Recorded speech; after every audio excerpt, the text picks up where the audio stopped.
शिराज की फतह के बाद तैमूर ने हस्बे आदत शिराज के उलमा के साथ मुलाकात की महफिल सजाई। तैमूर मजहबी फिक़ही उमूर पे बहस में दिलचस्पी रखता था। कुरान से मुताल्लिक उसकी गुफ्तगू भी खूब रहती। वो कुरानी आयात के शान नुज़ूल को भी बखूबी जानता था। कुरान करीम से अच्छी तरह अज़बर मुख्तलिफ आयात की तफसीर व तशरीह से मुताल्लिक भी वो उलमा से गुफ्तगू किया करते थे। शिराज में जमी इस मजलिस में हाफिज शिराजी समेत दीगर सूफिया शौरा भी मौजूद थे। मंसूर हलाज से मुताल्लिक भी इस महफिल में गुफ्तगू होती रही। हाफिज शिराजी की शायरी से भी तैमूर लुत्फ़ अंदोज़ हुआ। दौरान गुफ्तगू तैमूर ने हाफिज शिराजी से पूछा कि वो हाफिज भी है, जिस पे हाफिज शिराजी ने कहा बिल्कुल वो हाफिज है। तैमूर ने सवाल किया कि वो कुरान को ऐसे पढ़ सकता है कि पहले आखिरी आयत पढ़े, फिर उसके बाद वाली और फिर उसके बाद वाली। हाफिज शिराजी ने हैरान होकर कहा ऐसा मुमकिन नहीं। तैमूर ने हाफिज शिराजी से कहा कि वो उसका यानी तैमूर का इम्तिहान जहां से चाहे ले ले। वो कुरान को आखिरी आयत से उल्टा भी पढ़ सकता है। फिर हाफिज शिराजी ने उसे डोरी बकर पढ़ने को कहा तो तैमूर ने आखिरी से पहली आयत तक पढ़ा, जिस पे मजलिस में मौजूद तमाम उलमा हैरान रह गए। दौरान महफिल तैमूर हाफिज शिराजी के इस शेर पे तिलमिला उठा कि जिसके मुताबिक उसका दिल लुभाया जाए तो वो महबूब के दिल पे समरकंद व बुखारा कुर्बान कर दे। तैमूर ने कहा ऐ शमसुद्दीन शिराजी, जिन शहरों को लेने के लिए मैंने अपने साथियों और मुखालिफ फौज के हजारों सिपाहियों का खून बहाया, उन्हें तुम एक दिल के एवज देने को तैयार हो। मगर हाफिज शिराजी भी कम न था। अपनी बोसीदा कमीज की तरफ इशारा करके कहा ऐ तैमूर, हमारी इस फैयाजी ने ही तो हमें ये दिन दिखाए हैं। बेसाख्ता जवाब सुनकर तैमूर कह कहे लगाने पर मजबूर हो गया और बहुत खुश हुआ। महफिल के इख्तिताम पे अपनी रिवायत के मुताबिक तमाम उलमा, सूफिया और अहले इल्म में उसने हजार हजार दीनार और बाज में इजाफी 500 भी तकसीम किए। शिराज के बाद तैमूर ने अस्फहान और खुरासान के मुतअद्दिद इलाके फतह किए। अगले बरसों में उसे कपचाक में जंगी मुहिम के दौरान खौफनाक बर्फानी तूफान में फंसने का तजर्बा भी हुआ, जहां से वो बमुश्किल जान बचाकर निकलने में कामयाब हुआ। उसका बेटा उमर शेख, जिसे एक तुर्क हाकिम तोक तमश के खिलाफ जंगी मुहिम पे उसने रवाना किया था, वो उमर शेख की आधी फौज तबाह कर चुका था। तैमूर ने इस दौरान बगदाद में भी तबाही मचाई। तैमूर की इन मुहिमात में हजारों बेगुनाह मुसलमान उसकी तलवार का निशाना बने। उनकी इमलाक तैमूरी सिपाह ने लूटी। नई सरजमीन फतह करने का उसका जुनून कम ना पड़ा। वो ऐश की जिंदगी खत्म करने की कसम खा चुका था, इसलिए उसका बेशतर वक्त जंगी मुहिमात या नित नए लोगों से मिलने में गुजरता। बगदाद का जदीद और खूबसूरत शहर उसकी तवक्को से कहीं बढ़कर तरक्की याफ्ता था। वहाँ अहले बगदाद से भारी खिराज वसूल करके तैमूर ने वापसी की राह ली। तैमूर शिराज में उलमा की मजलिस में शरीक होना चाहता था, मगर इस दौरान उसे इतला मिली कि लुरिस्तान के हाकिम अफरेस्याब बिन यूसुफ शाह ने उसके सिपाहियों को खिराज न देने पर कत्ल कर दिया है। तैमूर ने फारस में छोटे बेटे मीरान शाह को हाकिम मुकर्रर करके फौज का एक हिस्सा लेकर लुरिस्तान की मुहिम पर निकल गया।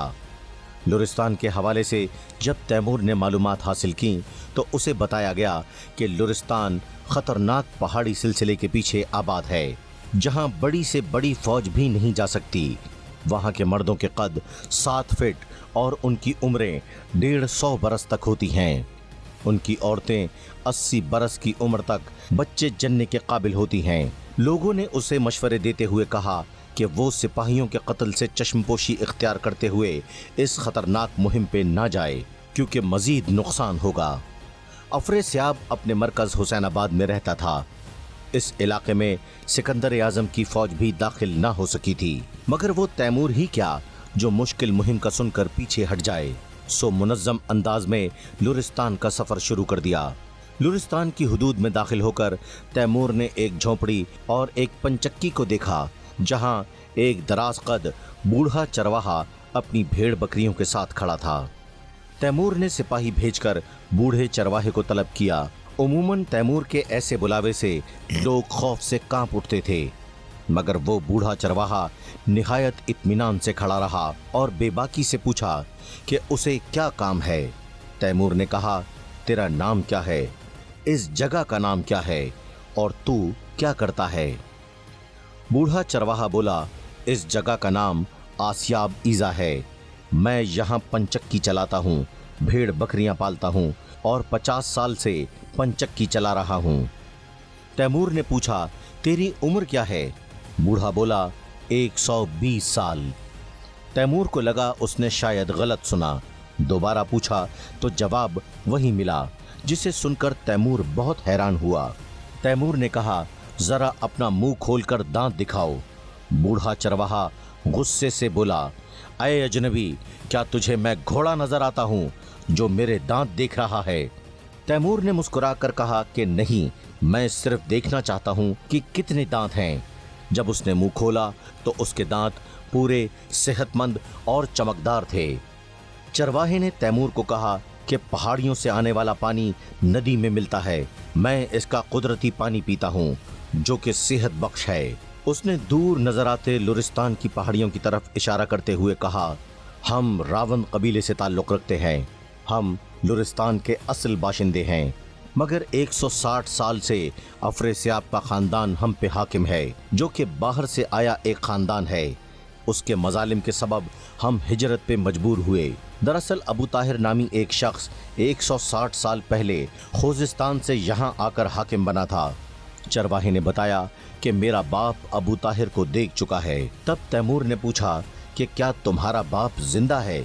जिस पर बूढ़े चरवाहा मुस्कुराते हुए कहने लगा कि हाँ, और उसकी उम्र 170 साल है। तैमूर पे हैरतों के पहाड़ टूट रहे थे।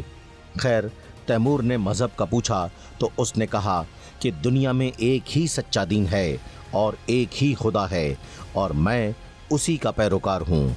120 बरस का चरवाहा जो इस मुहिम में तैमूर का साथी बना, उसे लुरिस्तान के मरकज हुसैनाबाद पहुंचने के खुफिया रास्ते बताए और तैमूर एक मुश्किल और ख़तरनाक सफ़र करके बहरहाल लुरिस्तान पहुंच गया। मुख्तसरन ये कि अफरेस्याब ने निस्बतन खुली जगह जंग के लिए चुनी।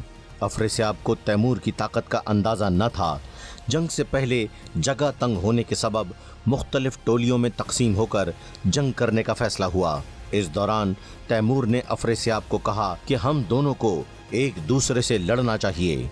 अफरेस्याब तैमूर के मुकाबले में आ गया, मगर उसके दोनों हाथों में तलवार देखकर कहने लगा कि बराबरी का तकाजा ये है कि तैमूर एक तलवार से मुकाबला करे।